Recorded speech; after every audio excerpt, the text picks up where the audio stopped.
أعوذ بالله من الشيطان الرجيم بسم الله الرحمن الرحيم الحمد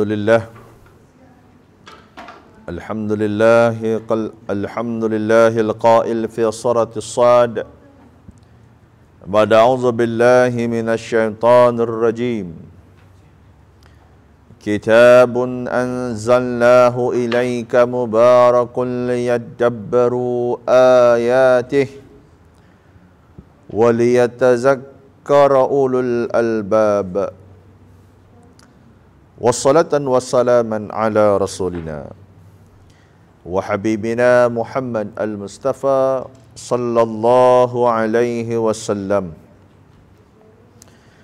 إمام المتقين وقاعد الدعاة المجاهدين وخاتم الأنبياء والمرسلين وعلى آله وصحبه ومن دعا بدعوته إلى يوم الدين سبحانك لا علم لنا إلا ما علمتنا إنك أنت العليم الحكيم ولا عدوان إلا على الظالمين ولا حول ولا قوة إلا بالله العلي العظيم اللهم ربنا افتح بيننا وبين قومنا بالحق وأنت خير الفاتحين ثم أقول رب اشرح لي صدري ويسر لي أمري واحلل عقدة من لساني يفقه قولي أما بعد السلام عليكم ورحمة الله وبركاته. Satu lagi.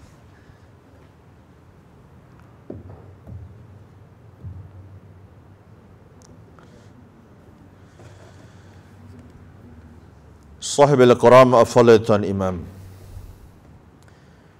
seluruh pimpinan jawatan kuasa masjid, terusnya kepada sidang jemaah yang dirahmati oleh Allah Subhanahu wa taala. Semoga kita semua yang berada pada malam ini diberikan petunjuk oleh Allah untuk sama-sama kita memahami akan segala perkara yang telah diajar oleh Nabi sallallahu alaihi wasallam. Khususnya perkara yang berkaitan tentang syariat yang perlu untuk kita laksanakan di dalam kehidupan seharian kita semata-mata untuk mencari keredaan di sisi Allah Subhanahu wa taala. Semoga dengan hidayah yang diberikan oleh Allah Subhanahu wa taala kita mampu untuk melaksanakan min jawami' awamirillah, iaitulah daripada semua perkara yang telah diperintahkan oleh Allah Subhanahu wa taala. Dengan hal keadaan yang sama, kita juga menghindarkan diri daripada melakukan perkara-perkara yang dilarang olehnya.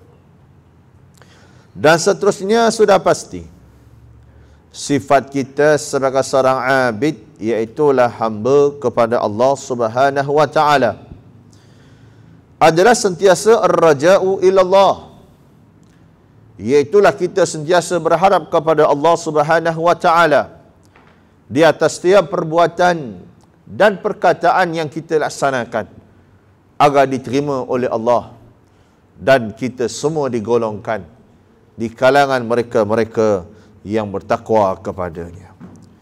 Mustami'in al-kiram rahimakumullah, kita masih lagi membicarakan di dalam bab yang ketiga, ruknun min arkanil iman, iaitulah kita masih lagi membicarakan di dalam rukun yang ketiga daripada rukunnya iman, seperti mana yang telah dijawab oleh Nabi sallallahu alaihi wasallam tatkala malaikat Jibril alaihissalam bertemu dengannya bukan hanya setakat untuk mengajar Nabi sallallahu alaihi wasallam, tetapi sebenarnya kedatangan Jibril ketika itu adalah untuk mengajar kepada seluruh manusia. Makanya sidang hadirin yang dirahmati oleh Allah Subhanahu wa taala, jawapan yang telah dinyatakan oleh Nabi sallallahu alaihi wasallam apabila ditanya kepadanya, iaitulah apabila ia ditanya oleh Jibril alaihissalam, akhbirni anil iman, ceritakan kepada aku tentang iman. Maka apa kata Nabi sallallahu alaihi wasallam? Antu'mina billah, kamu beriman kepada Allah Subhanahu wa taala. Keduanya, antu'mina birrasulillah, kamu beriman dengan rasulnya. Dan yang ketiganya ini tuan-tuan disebut sebagai antu'mina bil kitabillah, kamu beriman dengan kitab Allah.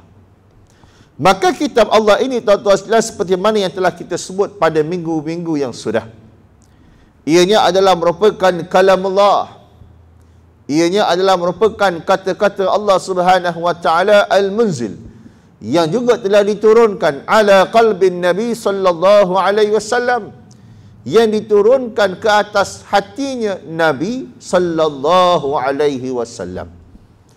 Kita fokuskan tuan-tuan sekalian, kitab itu adalah kitab Al-Quran, yang mana ianya merupakan destur perlembagaan kepada sekalian umat manusia, bermula daripada zaman Nabi Muhammad sallallahu alaihi wasallam sehinggalah dunia ini bakal dihancurkan oleh Allah Subhanahu wa taala.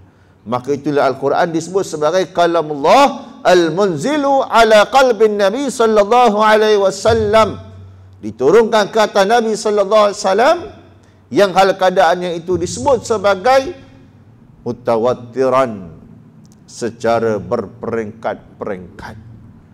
Turun kepada Nabi sallallahu alaihi wasallam ala hasabiz zuruf, ke atas setiap keadaan yang bersesuaian untuk menjawab semua persoalan-persoalan manusia berteraskan kepada syariat.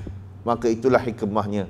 Nabi dalam keadaan yang ummi, Nabi dalam keadaan yang tidak tahu, Nabi dalam keadaan yang ianya kita tahu sebagaimana disebutkan tuan-tuan sekalian, tidak tahu membaca dan tidak tahu menulis dan seumpama dengannya, maka hikmahnya itu cukup besar kepada Nabi SAW untuk baginda memahami dan seterusnya menghafal dan seterusnya mengajar kepada seluruh manusia seperti mana yang telah diturunkan oleh Allah Subhanahu wa taala. Bermula daripada surah Al-Fatihah dan diakhiri dengan surah An-Nas. Jadi tuan-tuan sekalian, bermula daripada surah Al-Fatihah yang kita tahu tuan-tuan sebagai ummul kitab, ya, sehinggalah kepada surah An-Nas, surah yang terakhir tuan-tuan sekalian mengikut susunannya. Maka itulah Al-Quran yang kita ketahui bahawa ianya juga diturunkan. Al-Quran itu di dalam bahasa apa? Bahasa Arab. Maka terjemahan-terjemahan yang berlaku itu tuan-tuan sekalian, ianya adalah terjemahan sahaja. Tetapi asalnya Al-Quran la budda, tidak boleh tidak, ianya mesti di dalam bahasa Arab. Waktu tuan-tuan kena belajar bahasa Arab. Artinya kalau tuan-tuan belajar Al-Quran, artinya tuan-tuan belajar bahasa Arab. Maka belajarlah tuan-tuan sekalian, tidak ada yang mustahilnya untuk kita tidak mengetahui perkara itu, kerana seluruh manusia tuan-tuan sekalian mampu untuk membaca Al-Quran tuan-tuan sekalian. Buktinya kita tengok tuan-tuan sekalian, sempurna dengan tilawatul Al-Quran, peringkat antarabangsa tuan-tuan sekalian setiap tahun diadakan. Bukan hanya orang Arab saja masuk tuan-tuan, tetapi negara-negara yang kadang-kadang kita tak tahu pun yang tu adalah negara tuan-tuan. Kita tak pernah dengar pun tu negara tuan-tuan sekalian. Rupa-rupanya di sana ada orang Islam yang hal keadaannya tuan-tuan sekalian mampu juga untuk membaca apa? Baca Quran. Mungkin dalam keadaan dia baca itu tuan-tuan sekalian taklah sehebat Taranum yang ada di negara-negara Asia. Ya mungkin sekadar membaca yang tuan-tuan baca, tetapi simbolnya tuan-tuan sekalian, syiarnya itu kita nak bahawa dunia memahami di situ adanya perkembangan Islam. Yang ada di sananya tuan-tuan sekalian Al-Quran. Sebab tu tuan-tuan sekalian, Quran bukan untuk dipertandingkan, tetapi Al-Quran adalah untuk dibaca dan difahami akan konsepnya, sehingga apakah yang dituntut oleh Allah, maka itulah sebenarnya syariat yang telah diajar oleh Nabi sallallahu alaihi wasallam. Tuan-tuan dirahmati oleh Allah Subhanahu wa taala. Seterusnya kita lihat dan menyambung perbahasan tentang keadaan Al-Quran. Keadaan Al-Quran dahulu dan juga sekarang. Yang pastinya tuan-tuan sekalian, orang yang beriman tentu mengetahui akan hikmah diturunkan Al-Quran. Kita sebagai orang yang beriman tuan-tuan sekalian sudah pasti memahami kenapa Al-Quran itu diturunkan oleh Allah Subhanahu wa taala. Maka hikmahnya paling besar tuan-tuan sekalian untuk menunjukkan jalan. Itu yang pasti. Ini tuan-tuan sekalian, yang pasti yang meyakinkan kita Al-Quran adalah untuk menunjukkan jalan. Jalan apa tuan-tuan sekalian? Jalan untuk menuju kepada keredaan Allah Subhanahu wa taala. Syekh Fathiyah qadarallahu taala menyatakan dalam kitab asasnya tuan-tuan sekalian, "Madza ya'ni intima' lil Islam?" Kenapa kita hari ini menganut agama Islam? Di dalam penghujung kitab itu tuan-tuan disebut manusia hidup dia perlu memahami dengan 3 perkara. Yang pertama dia kata al-ghayah, matlamat. Apa matlamat sebenarnya kita dihidupkan oleh Allah Taala tuan-tuan sekalian? Ni kena tahulah, adakah kita hidup hanya sekadar untuk menjadi aksesori? Artinya tuan-tuan sekalian untuk menjadi perhiasan supaya bumi ini nampak cantik.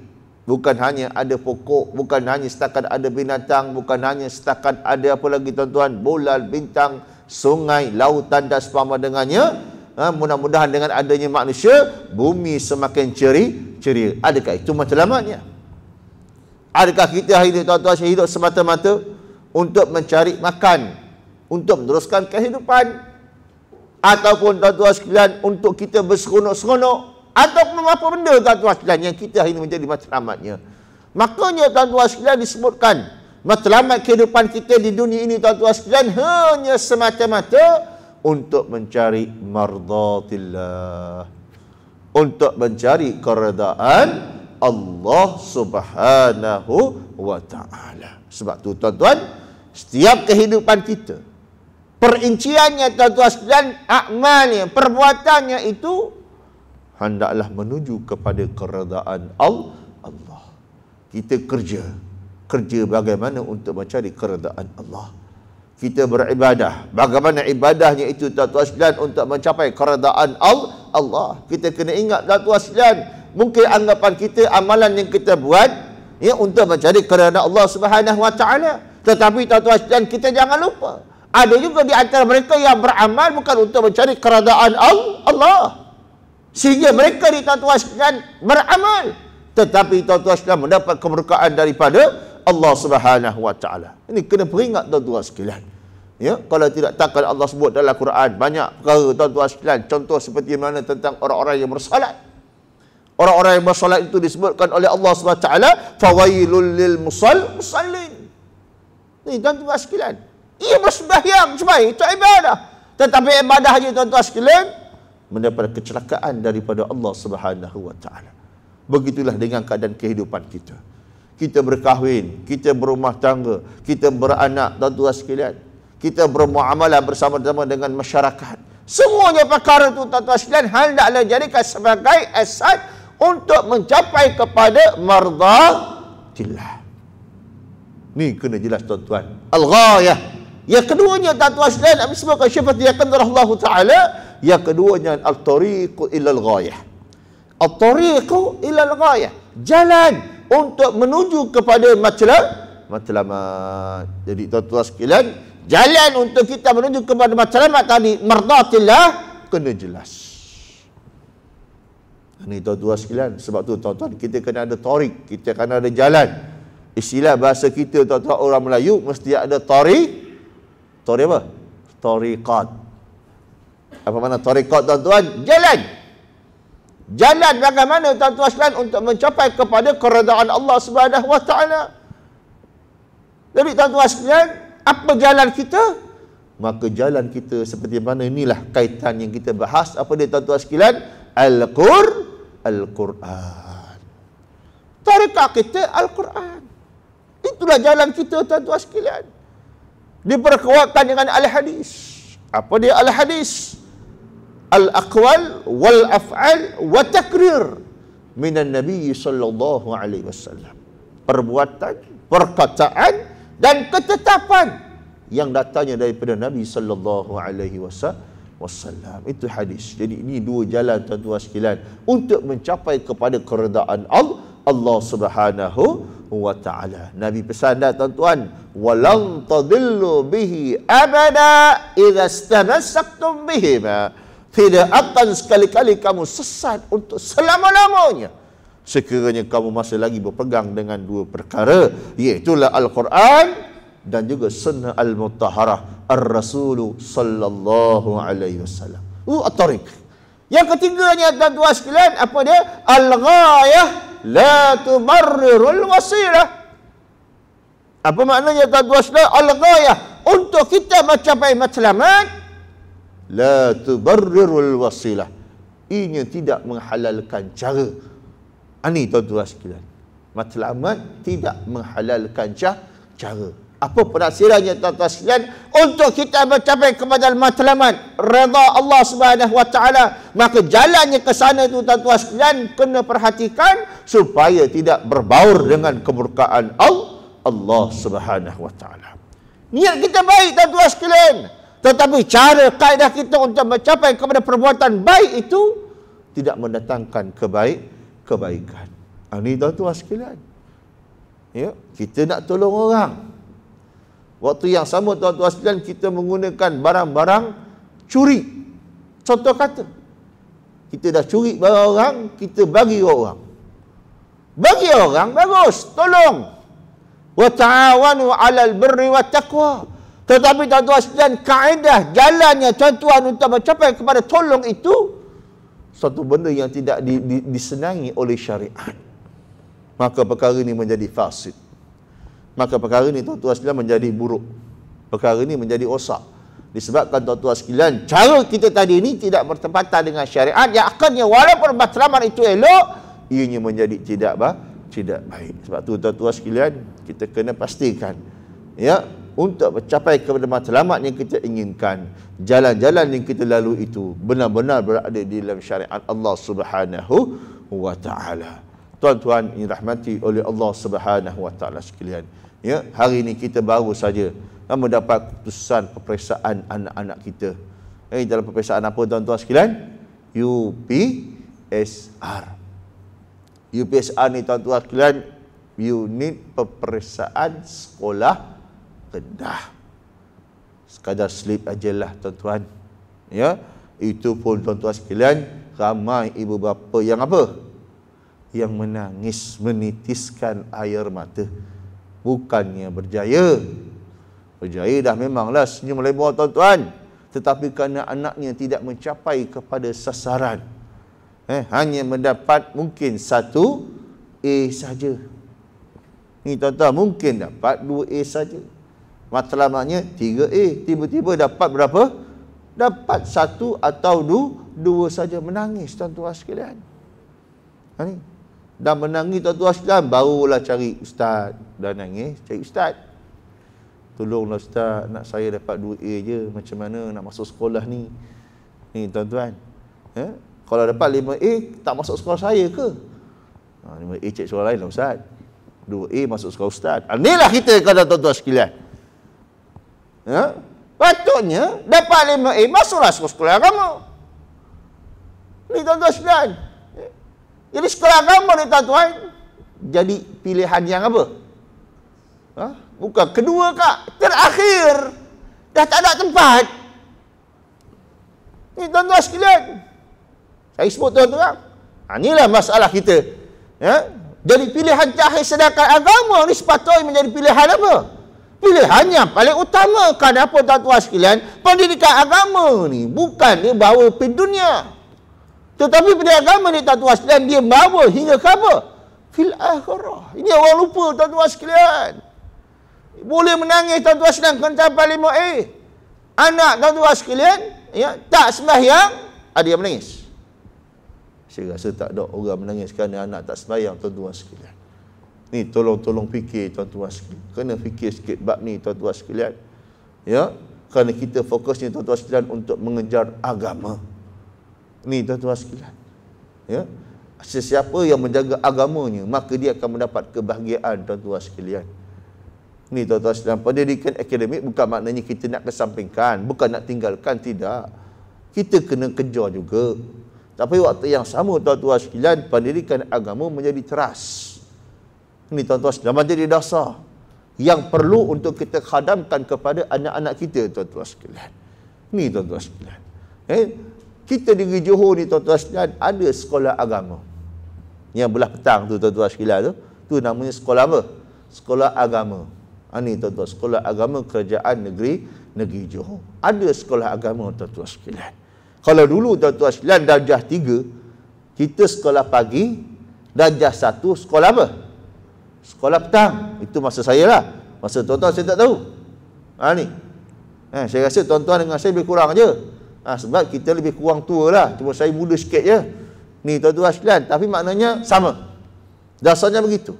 Jadi tuan-tuan sekalian, dulu ni tuan-tuan sekalian, saya nak ceritanya, apabila kita sampai darjah 5 atau darjah 6, ya, kita kadang-kadang peringkat sekolah rendah ni aktif, mewakili sekolah. Dia peringkat sukan ke apa ke tuan-tuan sekalian. Contoh. Dan saya dulu tuan-tuan sekalian yang pernah wakili zon sekolah permainan sukan bola sepak. Dulu saya terror main bola sepak tuan-tuan. Dulu. Sekarang tak boleh. Ni tuan-tuan sekalian dulu. Jadi tuan-tuan sekalian darjah 5, darjah 6, saya ingat saya ketika itu saya baru darjah berapa? Sekolah agama. 3 darjah 1, 4 darjah 2, darjah 4 darjah 4 petang tuan-tuan sekalian, darjah 4. Jadi tuan-tuan sekalian darjah 4 tulis surat dekat guru besar. Minta maaf Ustaz, esok saya tak sekolah. Kenapa? Sebab mewakili sekolah peringkat zon separuh akhir. Cuti sekolah agama tuan-tuan. Semata-mata nak apa? Nak wakil sekolah main bola. Dulu tuan-tuan sekalian, sekolah pagi tu sekolah, petang tu sekolah yang sama. Kan gitu. Sama aja tuan-tuan sekalian. Jadi petang tu tuan-tuan sekalian, guru besar saya apa? Tengok dekat pintu. Tengok. Oh, bagus anak budak aku main. Bagus tuan-tuan. Esok dia belasah seorang-seorang tuan-tuan. Ingatkan dia tengok tu baguslah. Bukti memang kita tak bohong. Cuti tu sebab apa? Wakil sekolah tuan-tuan sekalian main bola. Lupanya esok bukan je kata bagus semua main bola ya, tak, ambil rotan tuan-tuan sekalian, rotan. Sebab apa? Cuti sebab main bola. Kerana bola, cuti sekolah kamu tuan-tuan. Itu ustaz saya lah. Ustaz tuan-tuan saya tak tahu. Ni tuan-tuan sekalian, ya. Ni. Jadi kita fikir-fikirkan tuan-tuan sekalian, ya, tentang perkara tersebut, ya. Kerana pendidikan agama ini menjadi teras di dalam kehidupan kita. Biar kita menangis tuan-tuan sekalian kerana anak kita tidak ada agama, tetapi jangan kita menangis kerana anak-anak kita tuan-tuan sekalian gagal mungkin dalam peperiksaan akademik tuan-tuan sekalian. Ni baru UPSR tuan-tuan. Dia lulus ke tak lulus, naik tingkatan 1 tak tuan-tuan? Naik. Kalau tak boleh naik, bagi tahu saya. Ni tuan-tuan sekalian, beritahu saya boleh tolong, insya-Allah tuan-tuan sekalian. Kadang-kadang ada tuan-tuan sekalian kes, ada seorang tuan-tuan orang susah, datang sekolah saya. Kenapa tuan-tuan sekalian? Nak sekolahkan anak. Saya kata, cik tak mampu sekolah sini. Sekolah saya ni bukan saya nak extend, memang sekolah kena bayar, sekolah swasta. Ni tuan-tuan sekalian, kenapa makcik masuk sini? Sebab saya nak anak saya sekolah ustaz. Makcik tak mampu macam mana? Sebab saya pergi ke sekolah kebangsaan, ya, sekolah maksud tu dia tingkatan 2. Dia kata sekolah menengah tak terima. Saya kata kenapa tak terima? Sebab dah lama tak sekolah. Ni tuan-tuan sekalian. Dia kata apa? Sebab dah lama tak sekolah. Jadi sekolah tak berani nak terima tuan-tuan. Dokumen semua tak ada. Sedangkan IC semua ada. Cuma masalahnya apa? Tak pernah bersekolah. Last sekolah tengok rekod darjah 3. Tiba-tiba nak sekolah balik dah darjah berapa? Darjah 2. Faham tak cerita ni? Dia last sekolah darjah 2. Tiba-tiba nak tidak sekolah dah darjah berapa? Darjah 2. Darjah 2 dah besar lah, apa nama? Tingkatan. Ni tingkatan, salah sebut. Tuan-tuan, tingkatan. Jadi tuan-tuan, rekod tu tidak ada. Kalau tidak ada, guru besar pengetua tak berani nak ambil. Saya kata, kenapa tak berani nak ambil? Dia nak belajar. Sekolah yang disediakan oleh pihak kerajaan sekarang ni untuk menempatkan anak-anak yang bersesuaian umurnya untuk apa? Untuk belajar. Kerja sekolah, ajar. Sebab tu suruh sekolah. Kalau tak nak ajar, ada rumah. Tu tuan-tuan sekalian, konsep asasnya, dasarnya gitu. Jadi tuan-tuan sekalian, tak apalah cik. Saya bukan tak suruh pakcik sekolah ni. Gantikan banyak tonggak, susah. Ni, kita nak belajar, berhutang macam mana, tak berkat. Ni perkhidmatan ni, yang sekolah pak saya tu, kena bayar. Jangan tonggak. Sambil-sambil lah tuan-tuan, bagi sekali. Ni tuan-tuan sekalian. Artinya apa tuan-tuan sekalian? Saya kata tak apa, saya tolong. Saya jumpa pakcik saya tuan-tuan sekalian. Ya, pakcik saya dekat Jabatan Pelajaran Negeri, yang bahagian kaunselor. Saya tanya dia, betul ke tak boleh sekolah? Dia kata, sekolah mana? Dia tanya tuan-tuan sekalian balik kat kita. Sekolah mana? Siapa nama pengetua? Bagi sini. Tu je tuan-tuan sekalian. Saya pun bagi tuan-tuan sekalian, cakap kat makcik tu, cik, boleh sekolah. Pakcik pergi ke jabatan, jumpa sekian. Ni tuan-tuan sekalian, selepas seminggu tuan-tuan dia kata, terima kasih Ustaz, anak saya dah sekolah. Senang. Tak ada masalah tuan-tuan sekalian. Kita rakyat Malaysia bukan rakyat apa? Rakyat Indon. Bukan rakyat negara kita tuan-tuan sekalian. Kita, ini negara kita tuan-tuan. Berhak untuk kita bersekolah. Walaupun tidak ada orang kata dokumen-dokumen sebelum ini. Ini teknikal dia tuan-tuan. Ya. Sebab tu tuan-tuan rahmati Allah Ta'ala sekalian. Ya, yang penting sekolah. Sekarang ni tuan-tuan sekalian pula, orang sibuk nak cari sekolah. Woi, belum-belum tuan-tuan sekalian. Masya Allah. Saya lepas keluar UPSR tuan-tuan sekalian, tak berhenti telefon. Kan? Sampai malas nak angkat. Semua tanya pasal apa? Pasal sekolah. Bukan aksen tuan-tuan sekalian. Macam tadi itulah kadang-kadang kita nak melayar tuan-tuan sekalian. Ni. Jadi tuan-tuan yang rahmat tuan-tuan sekalian, asas pendidikan, tuan-tuan saya rasa lebih faham. Apa dasarnya? Kita kena mencari untuk agama tuan-tuan sekalian. Ini menjadi teras tuan-tuan sekalian. Ya. Mood sekarang pun tuan-tuan sekalian, masyarakat dia sudah beralih. Bukan kepada akademik tuan-tuan. Dia beralih kepada sistem pendidikan Al-Quran. Itulah apa dia tuan-tuan sekalian, hafazan Al-Quran. Ni sekarang tuan-tuan sekalian. Mood sekarang. Saya ada wartawan tuan-tuan sekalian tanya, kenapa sekarang masyarakat ustaz sekolah-sekolah agama yang tahfiz ini menjadi rebutan di kalangan para ibu bapa, sedangkan akademik tidak disediakan pun. Ni tuan-tuan sekalian. Tanya. Ni tuan-tuan sekalian. Artinya tuan-tuan sekalian, sekarang ni orang dah mula peka tuan-tuan sekalian. Ya? Dia tak kerja secara akademiknya tuan-tuan sekalian. Dia nak pentingnya tentang apa? Al-Quran. Tentang agama ni tuan-tuan sekalian. Jadi tuan-tuan sekalian, generasi hari ni semuanya dibekalkan dengan agama tuan-tuan sekalian. InsyaAllah. Maka bumi di situ akan menjadi berkah. Berkahnya dengan sebab Al-Quran ni tuan-tuan sekalian. Ini tuan-tuan sekalian. Jadi tuan-tuan dirahmati Allah Ta'ala sekalian, untuk pendidikan ni untuk anak-anak, maknanya tuan-tuan lebih memahami ke arah mana sebenarnya kita nak bawa anak-anak kita. Jadi tuan-tuan dirahmati oleh Allah Subhanahu Wa Ta'ala sekalian, dan tentu sedar tentang keistimewaannya daripada segala kitab. Jadi Al-Quran ini tuan-tuan sekalian adalah di antara kitab yang teristimewa. Ada mumayizatnya yang tersendiri tuan-tuan sekalian, yang perlu untuk kita fahami tentang Al-Quran. Jadi tuan-tuan dirahmati oleh Allah Subhanahu Wa Ta'ala, kita lihat disebutkan demikianlah kitab Allah Al-Quran, sebuah kitab petunjuk sepanjang zaman, perlembagaan hidup orang mukmin yang inginkan kemuliaan. Ini tuan-tuan sekalian. Ya. Orang yang inginkan kemuliaan adalah orang-orang yang hal keadaannya itu hidup di dalamnya dengan Al-Quran. Ini tuan-tuan sekalian disebut. Yang demikian hendaklah diamalkan pengajarannya. Sebab tu tuan-tuan, bukan hanya setakat untuk membaca saja Al-Quran, tetapi hendaklah diamalkan apa yang terkandung di dalam Al-Quran. Itulah yang menjadi keistimewaannya. Baca dapat dah pahala, tuan-tuan sekalian. Tetapi bila kita menghayati pengajarannya, menghayati akan tuntutannya, maka lebih-lebihlah lagi tuan-tuan sekalian. Kemudian, dan janganlah diutamakan saja hurufnya, tetapi ditinggalkan akan hududnya, iaitu hukum hakamnya. Ini tuan-tuan sekalian. Ya, memanglah kita tidak menafikan baca Quran kena mengikut tajwid, makhrajnya, hukum hakamnya tentang huruf-huruf tersebut. Tetapi tuan-tuan sekalian disebut, hendaklah kita jangan tinggalkan juga tentang hukumnya, hukum hakamnya yang terdapat di dalam Al-Quran.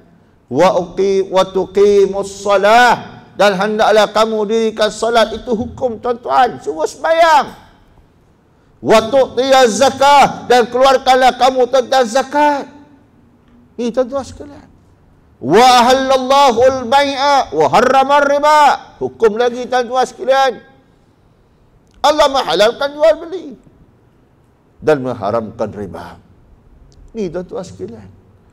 Sehingga disebutkan innamal khamru wal maisiru wal ansabu wal azlamu rizqun min amali syaitan fajtanibu. Keterangan lagi tuan-tuan sekalian tentang hukum. Sesungguhnya apa tuan-tuan sekalian? Arak, tenung nasib, telek, apa lagi tuan-tuan sekalian? Itu semua disebut sebagai apa? Rijsun min amali syaitan, adalah daripada kerja-kerja iblis. Fajtanibu, maka hendaklah kamu jauhkan. Itu tuan-tuan sekalian. Begitu juga dengan perhukuman-perhukuman yang lain tentang hudud Allah Subhanahu wa taala. Ya. Orang yang membunuh dengan keadaan sengaja, apa hukumannya? Orang yang mencuri, apa hukumannya? Hudud tuan-tuan sekalian. Tilka hududullah, itulah ketentuan dan ketetapan Allah Subhanahu wa taala yang dalam Quran. Bab qisas juga ada tuan-tuan. Itu hukumnya tuan-tuan sekalian. Jadi tuan-tuan sekalian, hukum hakam itulah yang seharusnya untuk kita hayati dan kita tatbikkan. Artinya tuan-tuan sekalian, kita laksanakan dalam kehidupan kita. Barulah adanya al-izzah, barulah adanya kemuliaan. Kemudian tuan-tuan sekalian, tidak dipedulikan akan pantang larangannya sebagaimana yang pernah berlaku sepanjang zaman kemunduran umat Islam. Ini tuan-tuan sekalian, kita tengok umat Islam mundur tuan-tuan sekalian sebab apa? Sebab mereka ni melanggar semua pantang larang di dalam Al-Quran. Kita tengok tuan-tuan, sesuai dengan maksud hadis, Ibnu Mas'ud menyatakan sebagaimana berikut. Kita lihat, sesungguhnya engkau berada pada satu zaman yang didapati banyak fuqahanya. Artinya tuan-tuan sekalian, akan ada satu zaman nanti ramai orang-orang yang faqih. Apa maksud faqih ini tuan-tuan sekalian? Orang yang tahu tentang sesuatu perkara. Ini tuan-tuan, dia kata apa? Banyak sangat orang-orang yang faqih. Ramai orang yang tahu tentang hukum hakam ni tuan-tuan sekalian. Yakni orang-orang yang faham tentang ayat Al-Quran. Dan dia sebut sedikit pula qaraknya, iaitulah orang-orang yang pandai membaca akan ayat-ayatnya. Ini tuan-tuan sekalian. Ya, satu masa dia kata ramai orang yang faqih, tetapi kurang pula orang yang membacanya. Kurang sangat. Ini tuan-tuan sekalian. Kemudian, tetapi hudud Al-Quran, yakni larangan-larangannya tetap dipeliharanya. Ini tuan-tuan sekalian. Walaupun demikian, oleh kerana ramai orang-orang yang faqih, kurang sangat quraknya, namun disebut apa tuan-tuan sekalian? Hudud Al-Quran, larangan-larangannya itu tetap dijaga. Sedangkan hurufnya tidak pula sangat diwajibkannya. Sedikit sangat orang yang meminta, banyak orang yang memberi. Mereka memanjangkan solat dan memendekkan khutbah. Mereka mulakan saja amal-amal mereka sebelum percakapan mereka. Artinya tuan-tuan, mereka banyak beramal dan kurang bercakap. Ini tuan-tuan sekalian. Ya. Kemudian, dan akan datang satu zaman. Ini zaman-zaman disebut zaman yang pertama ni tuan-tuan sekalian, zaman yang okey.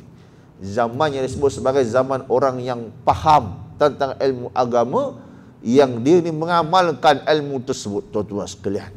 Ni, walaupun kurang mungkin orang yang bacanya, tetapi penghayatan Al-Quran itu dijaga, tuan-tuan sekalian. Sehingga disebut apa lagi, tuan-tuan sekalian, ramai sedikit sangat orang yang meminta. Artinya, tuan-tuan sekalian, apabila hukum hakamnya dijaga, zakat dilaksanakan, diberikan kepada aslafnya yang sebenar, tuan-tuan sekalian, maka sudah pasti bukan tidak ada orang yang susah. Ada, tetapi terlalu apa? Sedikit. Zaman Sayyidina Umar, tuan-tuan, kita tengok, ya, zaman Sayyidina Umar, tuan-tuan sekalian, setiap tahun Baitul Mal, tuan-tuan sekalian, licin. Setiap tahun, tuan-tuan, licin. Baitul Mal, tuan-tuan sekalian, licin. Kenapa, tuan-tuan sekalian? Bukan disebut oleh Sayyidina Umar, tetapi kenapa, tuan-tuan sekalian, diagihkan keseluruhannya, tuan-tuan sekalian. Macam cerita Piramli, tuan-tuan sekalian, ya, 40 penyamun dengan siapa tu? Kan ada cerita 40 penyamun tu, tuan-tuan sekalian. Kan? Dia, harta dia, tuan-tuan sekalian, dia ambil oleh siapa tu dah, siapa nama tu. Kan? Tak ada benda yang tinggal pun, tuan-tuan. Semua dia ambil. Hatta jam-jam dinding pun, tuan-tuan sekalian, habis semua dia ambil dia, tuan-tuan sekalian. Artinya tak ada satu pun benda yang tinggal. Licin. Ni, tuan-tuan sekalian. Semua diberi, tuan-tuan sekalian. Namun, tuan-tuan sekalian, kita tengok tinjauan Sayyidina Umar Al-Khattab. Keserata jajahannya, tuan-tuan sekalian, masih lagi ada kedapatan di antara rakyatnya yang masih lagi memasak apa? Memasak apa, tuan-tuan? Memasak batu. Untuk dijadikan sebagai apa? Makanan, tuan-tuan sekalian. Allahu Akbar. Saya rasalah dalam negara kita ni susah-susah pun, tuan-tuan, rasa tak masak apa? Tak masak batu. Ada, tuan-tuan sekalian? Tuan-tuan dengar tak jiran-jiran tuan-tuan ni susah hidup dia, masak batu ada? Saya rasa tak ada, tuan-tuan. Inilah, tuan-tuan sekalian, ya. Jadi, tuan-tuan sekalian, artinya apa? Ada juga di zaman Sayyidina Umar orang yang susah. Maknanya, tuan-tuan sekalian, bukan tidak ada. Sekiranya pelaksanaan ini dapat dijalankan, zakat dibagi ke semua tuan-tuan sekalian, bukan maknanya orang miskin tidak ada. Tetap ada, tuan-tuan sekalian, cuma sedikit. Ini, tuan-tuan sekalian. Yang disebut pula apa lagi, tuan-tuan sekalian? Ya, yang memberinya pula, tuan-tuan sekalian, ramai orang nak beri, tuan-tuan sekalian, nak keluarkan. Sebab dia tahu kelebihannya, tuan-tuan. Hatta orang miskin pun, tuan-tuan sekalian, berlumba-lumba untuk mengeluarkan, tuan-tuan sekalian, harta daripada mereka untuk diberikan kepada orang lain. Ini, tuan-tuan sekalian, orang miskin, orang susah. Pernah berlaku di zaman Nabi sallallahu alaihi wasallam, orang susah, tuan-tuan sekalian, dia nak bersedekah. Nabi kata boleh. Tidak ada halangan bagi setiap orang, walaupun dia miskin, untuk dia bersedekah. Keluarkanlah, pergi kerja. Ni, tuan-tuan sekalian. Walaupun, tuan-tuan sekalian, setelah mana dia bekerja, mendapat duit, kemudian diberikan kepada Nabi, maka sedekahnya diterima. Kemudian, tuan-tuan sekalian, Nabi memulangkan pula sedekahnya tadi ni, tuan-tuan sekalian, kepada anak-anaknya. Orang sahabat tadi yang beri sedekah tadi, tuan-tuan sekalian. Maka sahabat tadi kata apa, tuan-tuan sekalian? Ya Rasulullah, aku beri ini bukan untuk kamu berikan kepada keluarga aku. Kamu berikan kepada orang lain yang lebih memerlukan. Apa kata Nabi, tuan-tuan sekalian? Sedekah ke atas kamu diterima oleh Allah. Dan duit ini juga layak ke ataskah? Ke atas kamu. Nampak tak, tuan-tuan sekalian? Semua orang boleh bersedekah, tuan-tuan. Dan sekiranya dia layak untuk mendapatkan harta tersebut, maka tidak ada halangan. Tuan-tuan sekalian, orang yang layak, beri je, tuan-tuan. Yang penting dia layak masuk kategori-kategori asnaf ni, tuan-tuan sekalian. Supaya tidak timbul, tuan-tuan sekalian, isu nanti, kerana benda-benda ni semua, tuan-tuan sekalian, adalah merupakan amanah. Amanah daripada siapa, tuan-tuan? Allah Subhanahu Wa Ta'ala. Zakat yang tuan-tuan keluarkan ini adalah merupakan amanah. Amanah kepada orang-orang yang disebut sebagai penjaga amanah. Dia ni yang kena salurkan. Ni, tuan-tuan sekalian, supaya, tuan-tuan sekalian, penyampaiannya itu sampai kepada orang-orang yang berhak untuk menerimanya, tuan-tuan sekalian. Ni. Jadi sebab tu, tuan-tuan sekalian, amil zakat kat sini sebenarnya dia kena tahu siapa di dalam jajahan dia hari ini, orang-orang yang memang benar-benar layak untuk menerimanya. Ni, tuan-tuan sekalian, sebab tu dia termasuk, tuan-tuan, dia termasuk di antara salah seorang untuk dapat menerima harta apa? Harta zakat. Kerana apa? Kerana dia yang menguruskan, tuan-tuan sekalian. Tu. Kita tak ngurus tuan-tuan, kita beri je.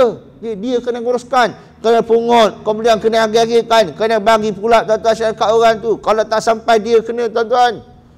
Ni tuan-tuan bukan senang-senang tuan-tuan sekalian, bukan tengok kerja dia duduk je tunggu orang ambil apa? Tunggu orang je ambil apa? Ambil duit. Bukan tuan-tuan sekalian, berat kerja tu. Nampak ringan, tapi sebenarnya tuan-tuan cukup berat tuan-tuan sekalian. Sebab tu tuan-tuan dirahmati oleh Allah SWT, itu satu zaman. Kemudian tuan-tuan sekalian, dan akan datang satu zaman. Kemudian tuan-tuan sekalian sebutkan, dan akan datang satu zaman kepada manusia yang didapati sedikit sekali fuqahanya. Sangat sikit. Banyak pula qarinya. Ni tuan-tuan, qari banyak tuan-tuan sekalian. Orang suka baca tuan-tuan sekalian, tapi tak faham tentang Al-Quran. Ni yang saya juga bimbang tuan-tuan. Ramai orang berlumba-lumba masuk anak dekat sekolah-sekolah apa? Sekolah tahfiz. Setakat nak hafal je tuan-tuan. Kan? Tapi apa tuan-tuan sekalian? Tidak mampu untuk menghayati Al-Quran. Ni betul tuan-tuan sekalian. Ya, masalah sekarang ni ramai orang yang hafaz Quran, tapi dia tak faham. Dia hanya mampu untuk menghafal Al-Quran. Orang tanya sikit tentang solat, orang tanya tentang hukum hakam, kadang-kadang dia orang tak mampu nak apa? Nak jawab tuan-tuan sekalian. Ini masalah lah. Sebab tu tuan-tuan sekalian, orang yang hafal Quran ni sebenarnya dia kena bekalkan. Sebab tu tuan-tuan sekalian, sekarang ni 2 minggu, 3 minggu lepas ke tuan-tuan sekalian, tak silap, saya dah pergi satu kursus. Dipanggil oleh pihak jabatan tuan-tuan sekalian, seluruh muda-muda sekolah tahfiz dipanggil. Berkampung 3 hari tuan-tuan sekalian, 3 hari 2 malam, makan tanggung, semua tanggung tuan-tuan sekalian, seronok tuan-tuan. Ni nak ceritanya apa tuan-tuan sekalian? Kerana membincangkan silibus apa benda yang perlu diselaraskan supaya dipastikan semua pelajar-pelajar tahfiz bukan hanya dapat menghafal Quran sahaja, tetapi tuan-tuan sekalian dia mampu juga untuk mengkaji dan menyelesaikan masalah-masalah berkaitan tentang fiqh, tentang masalah akidah, tentang masalah sejarah, tentang masalah itu tuan-tuan sekalian. Bukan hanya setakat tajwid saja dan sepama dengannya tuan-tuan sekalian. Ini kerana kita tidak mahu mengesampingkan ilmu-ilmu ini tuan-tuan sekalian. Ini tuan-tuan sekalian, ini peringkat permulaan telah dikumpulkan dan insya-Allah akan ada perjumpaan kali kedua tuan-tuan sekalian, para mudir ini ya, untuk kita bincangkan supaya apa tuan-tuan sekalian, anak-anak kita yang belajar Quran ini tuan-tuan sekalian, bukan hanya setakat dia pandai baca Quran dan hafal Quran, tetapi tuan-tuan sekalian dia mampu untuk menghayati, kerana dalam Quran itu adanya fiqh, adanya akidah, dan adanya segala ilmu-ilmu yang terkandung di dalamnya. Maka sempurnalah seseorang itu tuan-tuan sekalian, bukan hanya setakat dia membaca, tetapi mampu untuk menyelesaikan masalah masyarakat. Kemudian tuan-tuan sekalian, dipelihara benar akan hurufnya, tetapi dia sia-siakan hududnya. Banyak orang yang meminta, sedikit orang yang memberi.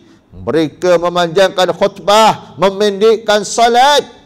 Mereka mulai menuruti kemahuan-kemahuan mereka sebelum melakukan akan amal-amal mereka. Ni tuan-tuan sekalian, amal dikurangkan. Allahu Akbar tuan-tuan sekalian. Ni waktu kalau ada imam yang baca panjang tuan-tuan dalam sembahyang, jangan kita apa? Kita marah.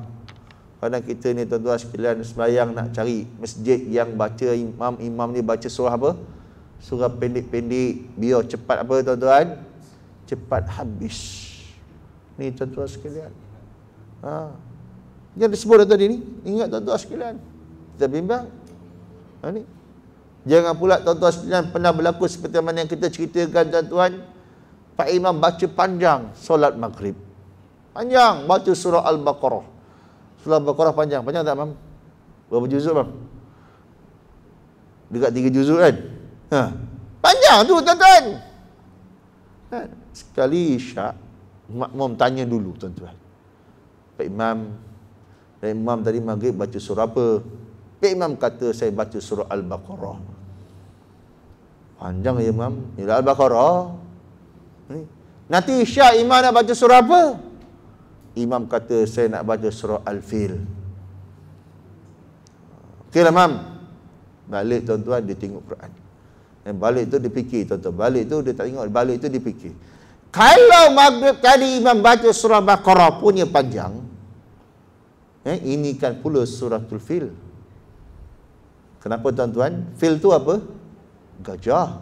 Baqarah, lembu. Lembu dengan gajah, mana besar tuan-tuan? Gajah. Kalaulah tadi maghrib panjang, ini lagilah panjang ni. Terus tak sembahyang tuan-tuan sekalian. Ini kisah orang jahil lah tuan-tuan sekalian. Ya, kita tidak maulah elegan seumpama ni berlaku di dalam jemaah kita tuan-tuan sekalian. Artinya apa tuan-tuan sekalian? Tak kira lah surah gajah ke, surah labah-labah ke, surah semut ke, surah apa lagi yang binatang tuan-tuan dalam Quran ni kan banyak. Tak kira tuan-tuan sekalian. Yang penting kita tetap untuk menzahirkan rasa kekhusyukan di dalam salat. Itu tuan-tuan sekalian. Kita salat ni tuan-tuan sekalian berhadapan dengan Allah, bukan berhadapan dengan manusia tuan-tuan sekalian. Ini peluang kita tuan-tuan nak bercakap-cakap dengan siapa? Dengan Allah tuan-tuan. Kita nak bercakap dengan Allah Ta'ala tuan-tuan satu hari, berapa minit sebenarnya tuan-tuan sekalian? Allah beri masa kepada kita 24 jam tuan-tuan. Tetapi masa ruang untuk kita bercakap dengan Allah Ta'ala ni tuan-tuan sekalian, 24 jam tu berapa minit saja tuan-tuan sekalian. Itu pun kita nak cari benda yang paling sekat tuan-tuan. Kan rugi tuan-tuan. Kita nak cakap dengan Allah. Kita dulu tuan-tuan cakap dengan isteri kita dulu melalui telefon. Tak cukup 10 minit tuan-tuan sekalian. Panjang. Satu hari kau tak telefon, Allah. Dulu. Tuan-tuan sekalian. Sekarang dah kahwin, nyampah pula. Ini tuan-tuan sekalian. Artinya apa tuan-tuan sekalian? Begitulah kita kadang-kadang. Ya, tetapi dengan Allah Ta'ala ni tuan-tuan, ruang kita sepatutnya kita kenapa? Makin memanjang-manjangkan. Kerana itu peluang kita berhadapan dengan Allah Subhanahu wa Ta'ala. Tuan-tuan yang dirahmati Allah sekalian, demikianlah maksud hadis tersebut yang mengabarkan kepada kita bahawa berlaku zaman yang pertama, iaitulah zaman sahabah, dan kemudiannya adalah zaman yang cukup terpelihara kehormatan isi Al-Quran, kerana fiqhul Quran, pengertian Al-Quran dan fahamnya, serta memelihara hudud atau larangannya dan mengambil hukumnya adalah didahulukan dan diutamakan daripada semata-mata bacaan yang kosong akan pengertiannya. Ini zaman selepas Nabi SAW. Ya, di kalangan para sahabat radhiyallahu anhum ajma'in, juga di kalangan khulafa ar-rasyidin al-mahdiyyin, juga di kalangan para tabi'in li tabi'in ila yaumiddin, yang ketika itu tuan-tuan sekalian, ya, mereka masih lagi tuan-tuan sekalian, kita tengok dalam sejarahnya perkembangan Islam itu tuan-tuan sekalian berlaku, mereka masih berpegang dan melebihkan keutamaan berdasarkan kepada Al-Quran. Ini kita tidak sangkal tuan-tuan sekalian. Tetapi lama-kelamaan tuan-tuan sekalian kita tengok, oleh kerana perasaan ta'assub, oleh kerana perasaan ta'assub ni tuan-tuan sekalian, kita melebihkan, bukan daripada mana kita tidak melebihkan tentang Al-Quran, kita melebihkan perkara yang lain tuan-tuan sekalian. Akhirnya umat Islam semakin goyah. Akhirnya tuan-tuan sekalian, khilafah Islamiyah jatuh tuan-tuan sekalian. Itulah antara masalah ta'assub yang berlaku dalam kelompok manusia. Sebab tu tuan-tuan sekalian, inilah zaman yang nyatakan disebut pada zaman itu pengajar Al-Quran mempengaruhi jiwa, rasa kasih sayang meresap ke lubuk hati, hingga sedikit orang yang meminta tetapi banyak orang yang memberikan tadi tuan-tuan sekalian.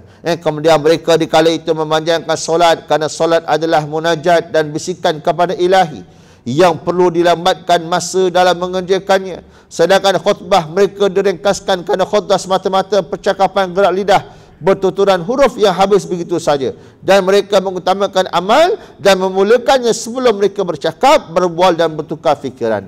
Kemudian tuan-tuan sekalian, zaman tersebut telah berlalu. Ya, zaman itu telah berlalu tuan-tuan sekalian, kerana sekarang tibalah pula zaman baru di mana keadaan telah berubah.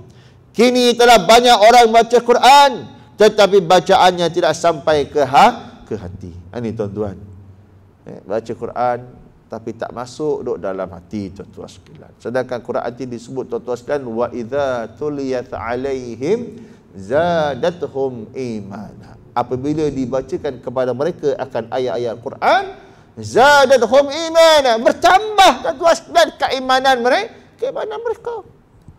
Ini tuan-tuan sekalian. Bukan kita baca Quran, baru baca dah apa? Baru baca dah apa? Dah tidur. Ini tuan-tuan sekalian. Ya, berlaku tuan-tuan sekalian. Saya bukan nak suruh orang tidur, tuan-tuan, tidak. Ada seorang tuan-tuan sekalian, dia tanya, Ustaz, saya ni susah nak tidur. Kalau kita ni tuan-tuan sekalian ada penyakit susah apa? Susah nak tidur, tuan-tuan. Jadi saya kata, Pakcik, cuba Pakcik baca Al-Quran. Baca surah apa, Ustaz? Bacalah apa-apa, surah Yasin pun boleh. Saya kata, baca Yasin. Tuan-tuan, memang betul tuan-tuan. Dia baca Yasin, baru 2-3 ayat, dah apa? Tidur, tuan-tuan. Itulah. Nak ceritanya tuan-tuan sekalian. Ya, kadang-kadang kita ni begitu. Baca Quran, tak boleh. Baca Quran, mudah sangat tidur. Tapi kalau kita baca WhatsApp, boleh tidur, tuan-tuan? 3 jam tahan, tuan-tuan. Itulah, tuan-tuan. Kerana kita tahu cerita. Sebenarnya tu saja. Kita tahu cerita dia. Kalau kita tahu cerita, tuan-tuan, ya, kita tak rasa ngantuk. Sebab kita nak tahu. Kita nak tahu dan kita nak tahu apa cerita dia. Tapi Quran ni, tuan-tuan sekalian, kita tak tahu. Cakap baca je, tuan-tuan sekalian. Dahlah baca pun orang kata apa? Satu-satu.